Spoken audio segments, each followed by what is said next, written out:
Hi, I'm Nick. And I'm Frank, and we are SwiftUI engineers. Today, we're going to cover what's new in SwiftUI. SwiftUI is growing alongside our operating systems, each pushing the bounds of the other. We continue to be amazed and delighted by what you are making with SwiftUI. We take to heart all flavors of feedback from the community. That's why we're especially excited to share what we've focused on this year. With this year's APIs, we've gone deeper. We've made more custom experiences possible. We've introduced some amazing new graphical techniques. We've architected a new SwiftUI app structure, and much more. SwiftUI enabled us to build designs and features that reflect the future of our platforms. From redesigns of classic apps to completely new features to deep system integrations. This comprehensive adoption within Apple further pushes evolution of SwiftUI. Many of these new designs and features are only possible because of how SwiftUI has evolved how we write apps at Apple. Today, we're celebrating these APIs. And we're also celebrating SwiftUI's birthday. Frank and I are the lucky co-chairs of the party planning committee. Let me tell you about the activities we've got planned for the party. I'll introduce you to a brand new framework called Swift Charts that allows you to create delightful data visualizations across all of our platforms. I'll show off SwiftUI's data-driven, strongly typed model for navigation and new window techniques. Frank will take you through a suite of new controls and deeper customizations of existing controls. Then, he'll show you how we've brought sharing elegantly into the universe of SwiftUI with the transferable protocol. Finally, I'll close with whimsical new graphics APIs and advanced new layout APIs. Let's get going with Swift Charts. Swift Charts is a declarative framework for building beautiful, state-driven charts. The fundamental design principles that make SwiftUI great and the process of plotting data have been composed harmoniously to create Swift Charts, a world-class data visualization framework. This is a bar chart, plotting the number of party tasks Frank and I need to complete before the party can start. Swift Charts has built a magnificent, customizable chart from only a few lines of code. Like SwiftUI, Swift Charts picks intelligent defaults. Here, the framework chose satisfyingly round numbers for the y-axis values and provided a default color for the bar marks. If you know SwiftUI, you can already read the declarative, state-driven syntax of Swift Charts. Chart is just some view. And you declare it just like you do lists and tables, by providing data and then building the chart content with that data. For this chart, I've chosen a bar mark, but if I switch to a line mark and add a foreground style to group by category, I can see more to the story as Swift Charts draws individual lines for each category and adds a legend to the chart automatically. It's fun to give these charts a little personality. I can add points to the line with the symbol modifier on the line mark. These modifiers are no different from SwiftUI modifiers. You can even use SwiftUI views within a chart. Like list, the data argument to chart can instead be passed to a for each. This allows adding more marks to the chart builder, like a rule mark to show our daily goal. The spirit of SwiftUI shines through again as Swift Charts handles localization, dark mode, and dynamic type automatically. And of course works across all of our platforms. If you want to see how to make your own charts, check out Hello Swift Charts. If you're interested in advanced plotting techniques, follow it up with the Raise the Bar session. Next up, let's talk about navigation in Windows. SwiftUI already supports the most common app navigation patterns, such as immersive push and pop navigation stacks, expansive detail-rich split views, and powerful multi-window experiences. This year, SwiftUI has big updates for all three of these patterns. Let's start with stacks. SwiftUI is introducing a new container view, simply called Navigation Stack, for supporting push and pop style navigation. A navigation stack wraps a root content view, like this food inventory list for our party planning app. As you'd expect, it works great with existing APIs like Navigation Link and Navigation Title. When we select a link, SwiftUI pushes its detail view on top of the stack. In our app, each detail view contains more links for related food items for quick browsing.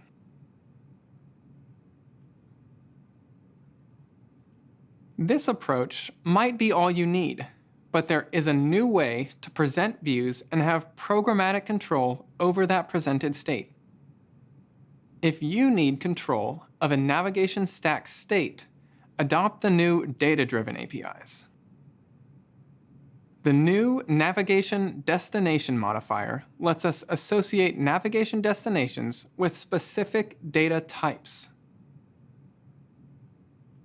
And this year, we taught Navigation Link a new party trick. Instead of a destination view, it can take a value that represents a destination. When tapping on a link, SwiftUI will use its values type to find the right destination and push it on the stack, just like before.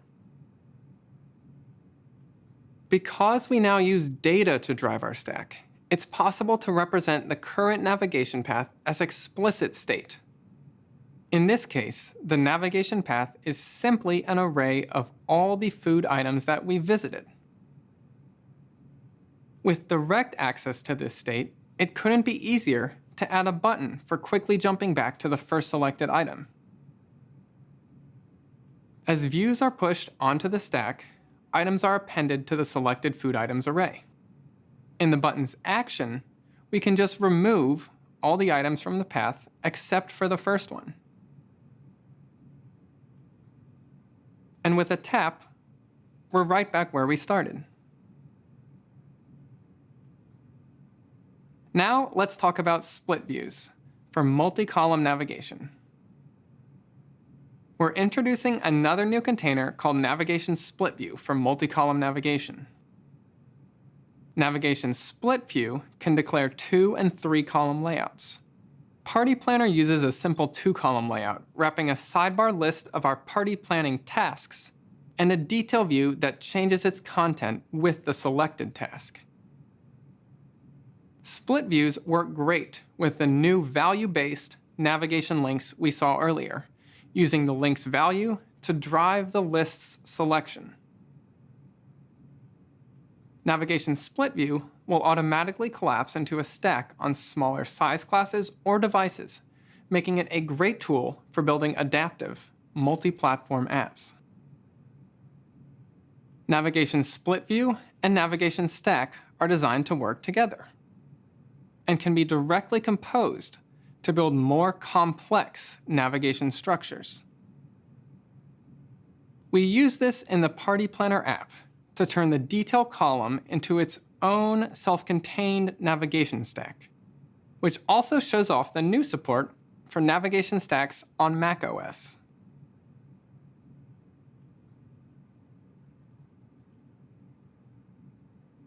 Well, we've talked a lot about food, but I hear that my colleague Kurt is cooking up a storm over in his talk, The SwiftUI Cookbook for Navigation. Check it out to learn even more about navigation stacks and navigation split views. But for now, let's step outside the box and talk about new scene APIs. You're likely already familiar with Window Group, which is a great way to build the main interface of your app and can generate multiple windows to allow different perspectives into your app's data. New this year, we're adding window, which, you guessed it, declares a single, unique window for your app. Here, I've added a party budget window that shows the total cost of the party. By default, the window is available and can be shown by selecting its name in the app's window menu. But we can make that even easier by assigning a Command-0 keyboard shortcut to open the window.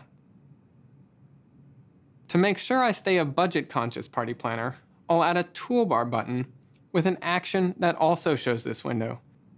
Using the environment action Open Window, I can now programmatically open new SwiftUI managed windows.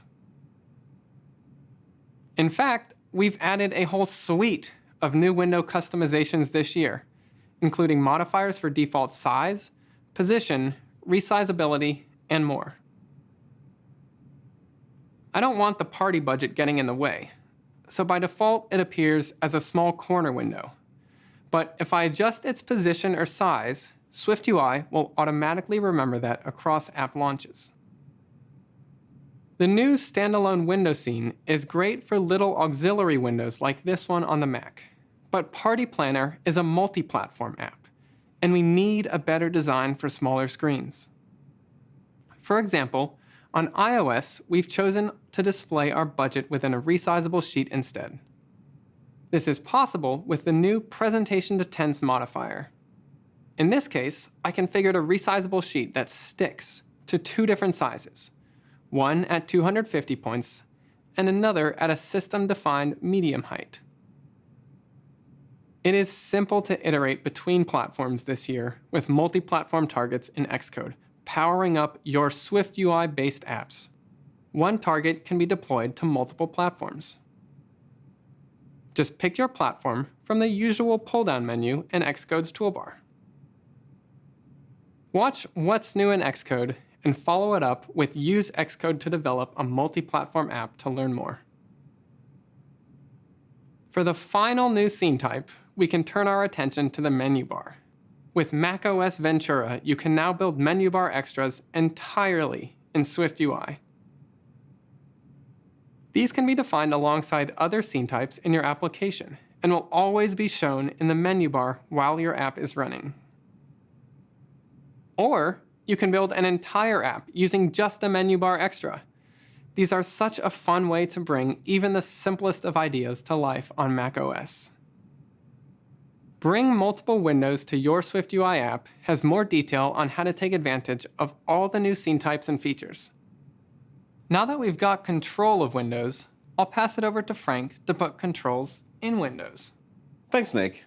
This year, we have a variety of enhancements across all our APIs for building interactive content. We have a lot to cover, so let's get this party started with some fun enhancements to forms. macOS Ventura comes with a brand new system settings app that features a streamlined navigation structure built using the navigation split view and stack that Nick just walked us through. It also sports a fresh and modern interface style. Settings interfaces are control-heavy, so this style was specifically designed to present forms containing many controls in a consistent and well-organized fashion. We've also adopted this new design within our Party Planner app. Let's take a look. Our Event Details view also features many different types of controls grouped into sections, serving a similar purpose as the settings interface. This makes it a great candidate to adopt the new visual style from system settings. You can enable this design using the new grouped form style on macOS.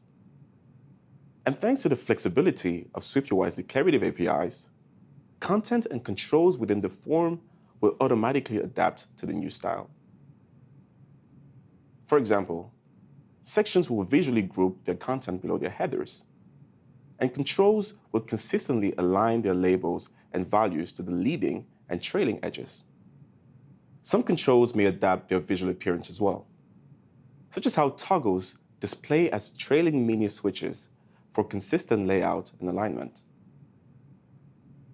And since the form itself provides a lot of visual structure, Other controls adapt to this context with a lighter weight visual appearance and reveal more prominent control backings on rollover. SwiftUI makes it easier to align other types of content to this new style using the new labeled content view, which can be used to build new controls or even just display some read-only information. In this case, we're displaying some text for the location of the event, and SwiftUI automatically adjusts the styling and allows selection of that text. But labeled content can also wrap any kind of view. Like if we wanted to use a custom view for displaying more entire addresses. SwiftUI is now smarter about applying default styling to text in other cases too. It will hierarchically format multiple pieces of text within a controls label to form titles and subtitles. This new form design looks great on macOS, but we can also share a lot of the same code with the iOS version of our app. You'll notice some improved designs on iOS as well, like these pop-up menu pickers with a visual style inspired by macOS, but with their interactions and appearance optimized to fit beautifully within a touch-based interface. Of course, the same code works great on iPad's larger screen. And together with the Mac, you can see how SwiftUI's declarative model helps you share code when building shared interfaces, helping you bring the party to every platform. Of course, we're also improving controls beyond just form styles. So let's take a lightning round tour of some other new control features we're using in the Party Planner app. Let's start with the new activity page in our iOS app. Text fields can be configured to expand vertically using the new axis parameter, growing their height to fit the text, and if specified, capping the height to the line limit. But the line limit modifier now also supports more advanced behaviors, like reserving a minimum amount of space and expanding as more content is added, and then scrolling once the content exceeds the upper limit. Below our text fields, we also see an example of the new multi-date picker control, supporting non-contiguous date selection to help us spread our party activities throughout the week. Now at this point, maybe you're having some mixed feelings about the party theme for this talk. The great news is you can now express those feelings in SwiftUI using mixed state controls. Here, we have a group of toggles that can be collapsed into a single aggregate toggle. The inner toggles each take a single binding, whereas the aggregate toggle takes a collection of all bindings, displaying a mixed state if their values don't all match. Pickers work the same way. This decoration theme picker changes its value to reflect the currently selected decoration. But if we select multiple decorations, it would show the themes for all of them using a mixed state indicator. Now, let's switch back to our iOS app. We have a few button-style toggles for choosing the event hashtags. We can help differentiate each toggle by simply adding a bordered button style. Button styles like this will now apply to any control that supports a button-like appearance, including toggles, menus, and pickers. Moving on to steppers, you can now provide a format for its value. On macOS, a formatted stepper would display its value in an editable field. And steppers are also now available on watchOS. Apple Watch supports one of my favorite new features, accessibility quick actions, an alternative way to perform actions by clenching your hand. A quick action can be defined just like any other UI action, using a button, allowing us to share the same code for both visible buttons and their equivalent quick actions. All right, we just covered a lot of different controls. But of course, controls are not the only source of interactivity. So let's take a look at what's new with larger interactive containers like tables and lists. I am excited to share that tables are now supported on iPadOS. As you would expect, tables on iPadOS are defined using the same table API we introduced last year for macOS, making it easy to share code between platforms. Our invitations table shows 3 columns for the name, city, and invitation status of each person, taking advantage of the iPad's large display.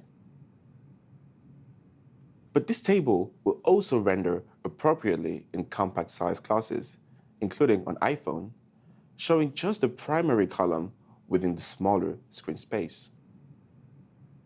Let's switch context and check out this table on macOS.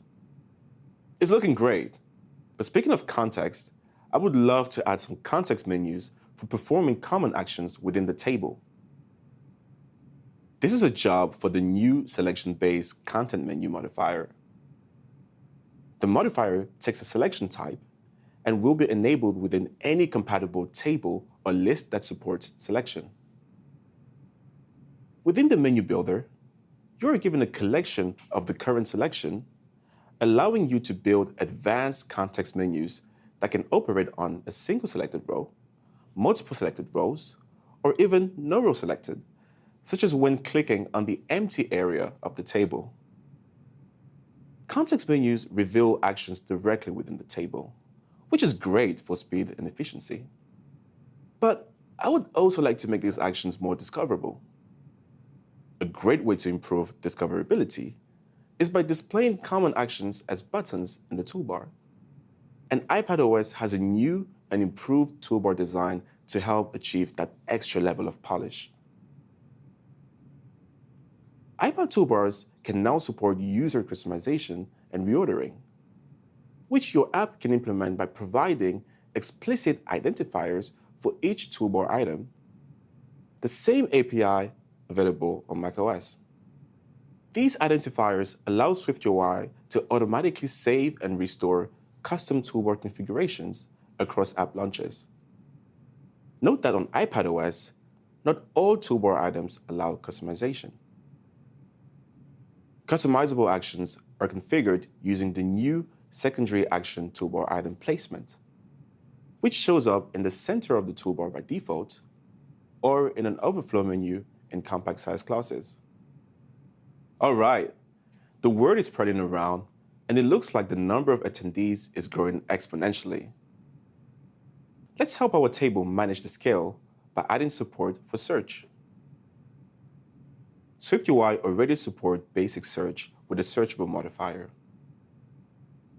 And new this year, search fields can support tokenized inputs and suggestions to help build more structured search queries. To help with filtering results, SwiftUI now supports search scopes, which appears in a scope bar beneath the toolbar on macOS and as a segmented control within the navigation bar on iOS. We have only scratched the surface of what is possible with SwiftUI on iPad this year. Check out the SwiftUI on iPad series and learn more. Now that we have a bit more control over the event details and logistics, let's share the news and get people even more excited. Sharing content with other people, as well as sharing data across applications, are essential parts of many apps. Taking advantage of these features makes your app even more integrated into the workflows of the people who use them. This year, we have a few exciting areas to make that even easier. Let's start with Photos Picker, a new multi-platform and privacy-preserving API for picking photos and videos. Since photos are an essential part of any party, I've added a feature to the Party Planner app that adds fun birthday effects to photos that were taken.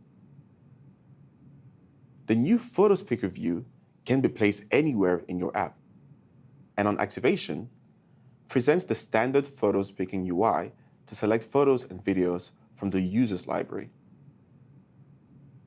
Photos Picker takes a binding to a selected item, which provides access to the actual photo and video data. It also has additional rich configuration options, such as filtering the type of content, preferred photo encoding, and more. This is the most photogenic cupcake I have ever seen. But one cupcake isn't enough. Let's apply the special effect as we move on. Now that we have our customized photo, we're ready to share it with the new Share Link API. Each platform has a standard interface for allowing people to share content from your apps. With watchOS 9, you can now also present the share sheet from within your Watch apps. The new Share Link view enables presenting that system share sheet from within your app. You can simply provide it with the content to be shared and the preview to use in the share sheet. And it automatically creates a standard share icon button. On tap, it presents the standard share sheet to send off the content. Share links adapt to the context they apply to, such as context menus and across platforms. Photo Speaker, Share Link, and more all take advantage of the new transferable protocol, a Swift-first declarative way to describe how types are transferred across applications. Transferable types are used to power SwiftUI features like drag and drop, which makes it easy to drop images from other apps into the Party Planner gallery. This makes use of the new Drop Destination API, which accepts a payload type, in this case, just an image. The completion block provides a collection of the received images together with a drop location. Many standard types, such as string and image, already conform to transferable. So it wasn't much work to get the ball rolling in our app. But you can easily take things further and implement transferable in your own custom types. When it's time to do that, your conformance declares the representations appropriate for your type, such as using codable support and a custom content type. To learn more about transferable, other representations, and advanced tips and tricks, check out the Meet Transferable talk. While we're preparing the cupcakes, Nick was laying out all the supplies. Nick, how is it going over there? Almost done. I'm arranging these party horns in a completely custom layout, but I'll need a little more time. Let's talk graphics first. ShapeStyle has new APIs to achieve rich graphical effects this year. We'll use these APIs to give this guest card some party pop. Color has a new gradient property that adds a subtle gradient derived from the color. These look great with the system colors. ShapeStyle also got a new shadow modifier. Adding it to the white foreground style adds a shadow to the text and to the symbol. And the detail of this shadow is remarkable.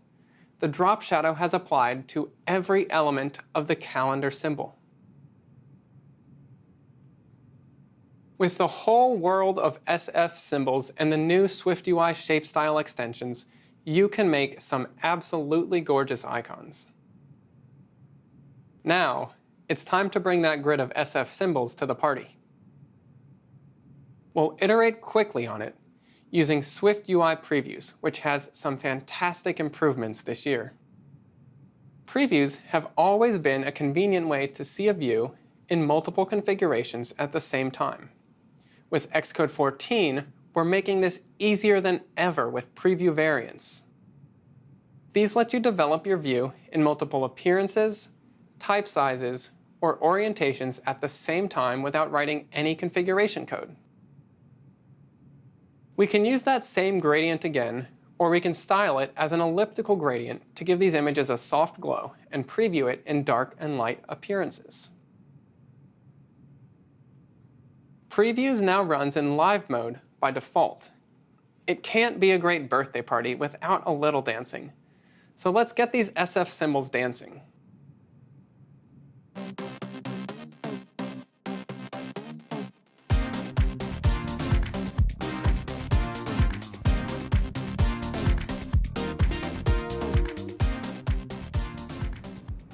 These jovial icons demonstrate something profound. SwiftUI has taken text and image animations to the next level. Let's watch that text animate again in slow motion. Text can now be beautifully animated between weights, styles, and even layouts. And the best part, this takes advantage of the same animation APIs used throughout the rest of SwiftUI. Let's close by talking about my absolute favorite part of UI programming, applied geometry, or as we call it, layout. SwiftUI has added new ways to lay out views. Grid is a new container view that arranges views in a two-dimensional grid. Grid will measure its subviews up front to enable cells that span multiple columns and enable automatic alignments across rows and columns. In fact, you already got a look at Grid earlier. Using Grid, Grid Row, and the Grid Cell Columns modifier, you can build up a grid piecemeal. Of course, just like all layouts in SwiftUI, they're built for composition. We introduced SwiftUI's layout model with the first release, providing a toolbox of primitive layout types to achieve some of the most common layouts. Most of the time, you can get the job done with these primitive layout types. But sometimes you want that imperative layout code, the size, the min-x, the frame.origin.x minus frame.midx divided by 2 plus 3. It's times like these when you should reach for the new layout protocol. With it, you have the full power and flexibility we used to implement SwiftUI's stacks and grids to build your own first-class layout abstractions. Using layout, I built this bespoke seating chart layout for the guests at our birthday party. Should our party guests sit in rows or pods? With the power of layout, we don't have to choose. Using the layout protocol, you can build all kinds of efficient layouts, tailored to the specific needs of your view hierarchies. To learn how to adopt layout and about other new, great layout techniques, check out the Compose Custom Layouts with SwiftUI session. I've prepared a taste of layout especially for you.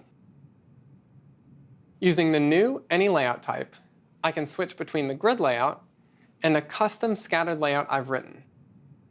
As this session draws to a close, there's one surprise left. You're invited. You are invited to celebrate SwiftUI's birthday and all of the new APIs with us this week.